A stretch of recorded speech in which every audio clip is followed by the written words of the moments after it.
Boleh saya bercerita-cerita kalau ada waktu? Silakan duduk. Begini Bu, saya dari SMP dari Selangor. Saya mau minta waktunya sebentar dan kalau diperbolehkan, kira-kira ada ya Bu ya? Ada waktunya ya Bu. Ibu di sini sudah berapa tahun menjadi kepala sekolah? Dari tahun 2019. Iya, berarti kan sudah lama sekali ya Bu. Tentunya Ibu sudah lama di YPE ini menjadi kepala sekolah. Tentunya banyak sekali kasus-kasus yang ada di sekolah seperti sekolah-sekolah lain. Dan saya mau bertanya Bu, tentunya selama ini selama Ibu menjadi kepala sekolah di sini, tentunya banyak kasus-kasus yang pernah dialami baik dengan siswa ataupun dengan guru, mungkin dengan yayasan juga. Nah, selama ini bagaimana Ibu dapat mengidentifikasi kasus-kasus yang merupakan dilema etika dan rujukan moral? Jadi selama ini saya bisa mengidentifikasi antara kasus yang termasuk dilema etika dan rujukan moral. Itu kita harus bisa memilah ya antara mana kasus yang benar lawan benar dengan kasus yang benar lawan salah. Tentunya yang termasuk itu ya benar lawan salah itu rujukan moral ya. Gitu ya Bu. Ya. Terus ini Bu, selama ini bagaimana Ibu menjalankan pengambilan keputusan di sekolah YPE ini, terutama untuk kasus-kasus di mana ada dua kepentingan yang sama-sama benar ataupun sama-sama mengandung nilai kebajikan. Jadi kalau ada kasus yang sama-sama benar atau sama-sama mengandung nilai kebajikan, itu biasanya saya identifikasi dahulu ya.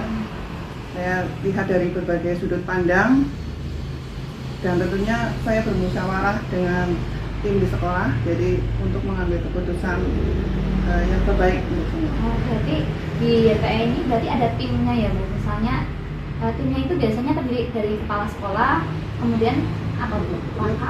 Wakal, terus semua guru-guru ikut terkena. Oh, berarti semua guru di sini ikut Ya. ikut andil gitu ya Bu ya.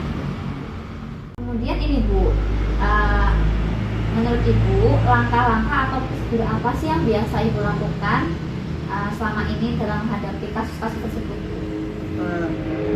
Langkah atau apa prosedur yang biasanya saya ambil untuk mengambil keputusan itu biasanya masalahnya saya identifikasi dulu masalahnya apa, siapa yang bermasalah, menyangkut apa dan di mana. Kemudian saya lihat nilai-nilai apa yang bertentangan. Misalnya pada waktu siswa saya atlet ya yang sering tidak bisa hadir setiap hari itu karena mereka harus latihan setiap hari, maka kita ambil keputusan untuk belajarnya secara daring.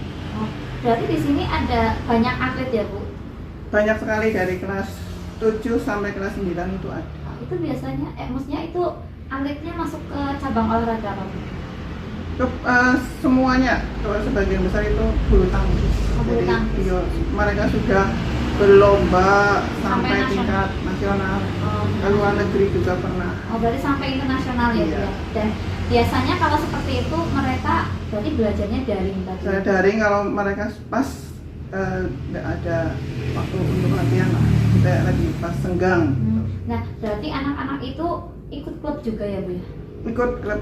Oh, seperti itu. Oh ya, saya juga mengumpulkan data dan fakta yang ada di lapangan untuk mengecek kebenaran. Jadi saya kadang juga merasakan permasalahan yang adakah yang salah dan apa penyebabnya. Nanti kita musyawarahkan dengan tim. Berarti sebenarnya sekolah ini punya tim tersendiri untuk permasalahan-permasalahan. Selain itu juga mengundang guru untuk mengikuti atau untuk andil dalam pengambilan. Sebenarnya bukan tim secara resmi, tapi setiap ada masalah memang kita selalu diskusikan dengan semua guru, semua keputusan dari saya. Terus gini Bu, hal-hal apa saja sih yang selama ini itu Ibu anggap efektif dalam pengambilan keputusan pada kasus-kasus dilema etika ini? Menurut saya hal-hal yang efektif dalam untuk mengambil keputusan dalam dilema etika ini adalah identifikasi, kemudian ada pendekatan dan musyawarah. Berarti mengidentifikasi masalahnya apa dulu, gitu. Kemudian pendekatan terhadap yang bermasalah begitu, dan melakukan musyawarah. Oh, dengan semua warga sekolah. Oh, gitu ya Bu. Kemudian ini Bu, kira-kira hal-hal apa saja yang selama ini tuh merupakan tantangan bagi Ibu dalam pengambilan keputusan pada kasus-kasus dilema etika ini? Kalau tantangan di SMP DP ini memang yang paling utama kita dalam mencari siswa lah ya, di tengah persaingan dengan di antara sekolah lain, sedangkan di YP ini kan sekolah swasta kecil ya, jadi harus bisa bersaing lah untuk mendapatkan murid, karena di sekitar sini tuh kebanyakan sekolah negeri ya. Cuma ini sini punya kelebihan ya Bu ya, sekolah ini punya kelebihan itu kan, karena di sini banyak sekali atlet, iya. sekolah atlet ibaratnya seperti itu ya. Iya, sebenarnya dibandingkan dengan sekolah negeri, untuk prestasi atlet kita di EYPE sebenarnya malah lebih tinggi ya. Jadi tingkatnya sudah sampai iya, internasional ya Bu sudah ya? sampai ke luar negeri. Wah, berarti termasuk ini ya, kalau untuk atlet yang kira-kira kok susah untuk mencari sekolahan bisa kesini ya Bu ya? Bisa, kita terbuka. Ya. Yang penting mereka mau belajar lah, walaupun secara daring.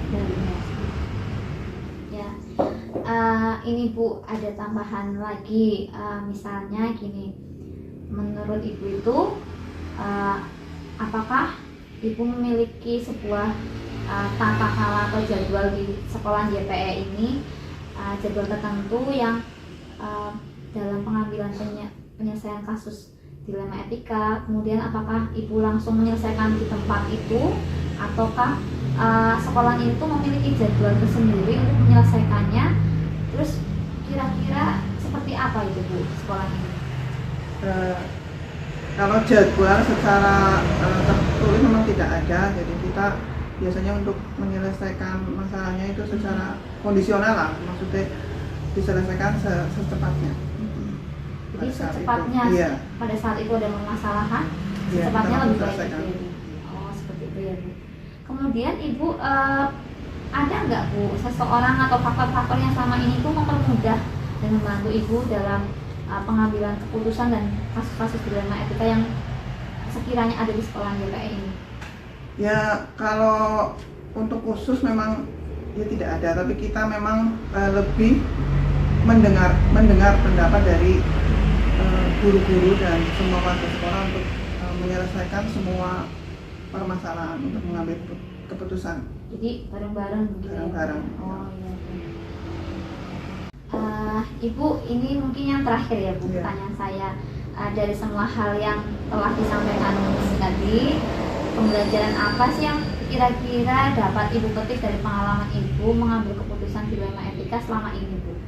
Jadi pengalaman yang bisa dipetik dalam keputusan pengambilan keputusan di kasus dilema etika ini itu tidak bisa dilihat dari satu sudut pandang saja, tetapi kita lihat harus benar-benar dilihat dari berbagai aspek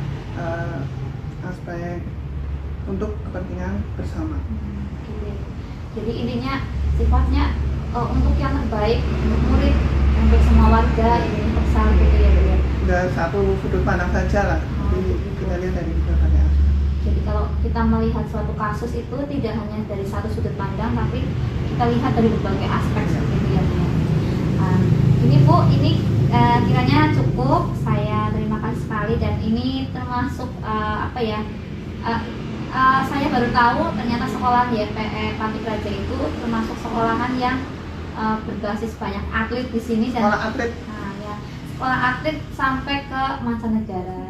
Ini saya sebagai warga Purwokerto juga sangat bangga, ternyata kita memiliki sekolah yang berbasis atlet, dengan demikian benar-benar membantu mereka untuk belajar walaupun dengan berprestasi iya, dan tetap bisa belajar. Iya, walaupun dengan daring mereka bisa tetap berprestasi seperti itu ya Bu.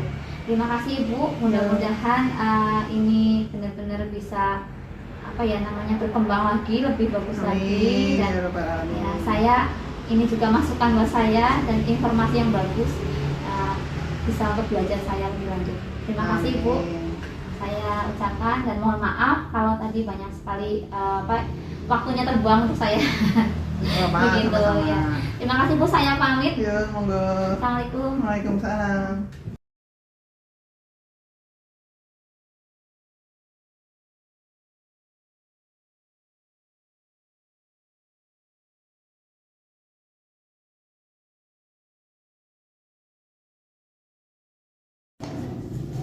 Assalamualaikum Bu. Waalaikumsalam warahmatullahi wabarakatuh. Sehat Ibu? Alhamdulillah. Mohon maaf mengganggu. Oh, nggih. Gimana? Bu Desi, saya dari Cilongok ke sini mau ngobrol-ngobrol sama jenengan. Nggih, monggo. Kira-kira ada waktu apa gitu? Oh, ada. Masih ada karena nanti saya rapat kurang lebih jam 1. Oh, nggih. Nih, sebelumnya ini Bu, selama Bu Desi jadi kepala sekolah di SMP PGRI Sumbang ini nggih, saya mau tanya, ada nggak ya Bu, selama Ibu jadi kepala sekolah di SMP PGRI Sumbang ini pernah nggak mengalami apa ya kayak kasus-kasus dilema etika ataupun rujukan moral? Terus bagaimana sih Ibu dapat mengidentifikasi kasus-kasus yang merupakan dilema etika ataupun rujukan moral tersebut? Kalau yang namanya sebuah sekolah ya itu, apalagi lembaga itu pasti ada saja kasus, itu pasti ada. Tidak mungkin namanya sebuah suatu kehidupan itu tidak ada kasus. Kalau misalnya untuk membedakan kasus-kasus antara dilema etika sama rujukan moral, kalau yang dilema etika itu kan dari kasus dari yang dia benar melawan yang benar, sama-sama dua-duanya benar. Tapi kalau rujukan moral itu yang satunya benar, yang satunya yang salah. Seperti itu menurut pendapat saya seperti itu. Dan setiap di sekolah saya jelasnya ada seperti itu. Tapi alhamdulillah sih semuanya tertangani dengan baik sehingga kita bisa berjalan melangkah ibaratnya dengan sempurna. Seperti itu ya. Jadi intinya setiap sekolah ada lah ya seperti Pasti. itu ya Bu. Kalau menurut saya semua sekolah pasti ada. Karena apa? Sebuah sekolah itu kan terdiri dari beberapa karakter. Setiap karakter kan mempunyai ibaratnya cara solusi-solusi sendiri-sendiri gitu. Sehingga kalau seperti saya yang sedang dipercaya untuk memimpin, bagaimana caranya dalam pimpinan saya itu semuanya berjalan selasi, selaras, ada rasa kasih sayang, ada rasa kekeluargaan, bahwa kita satu keluarga yang harus maju untuk anak-anak kita. Jadi lebih ini kekeluargaan. Iya, gitu kalau ya. saya utamakan kekeluargaan. Iya. Ini Bu, menurut Ibu itu langkah-langkah atau prosedur seperti apa sih yang biasa Ibu lakukan selama ini? Kalau prosedur seperti tadi yang saya katakan, kami kan selalu mengutamakan pendekatan. Jadi kami itu tidak ada istilah saya bawahan atau dia atasan atau kebalikannya dan sebagainya. Kami satu keluarga, jadi satu bangsa. Jadi kita melalui pendekatan dulu. Setelah pendekatan, diajak bicara, diajak diskusi, insya Allah kita mulai. Jadi langkah prosedurnya paling tidak pendekatan, itu pendekatan yang pertama seperti itu ya Bu ya. Ya, oke Bu. Terus hal-hal apa saja yang selama ini Ibu anggap efektif dalam mengambil keputusan-keputusan pada kasus-kasus dilema etika yang ada di sekolahan ini?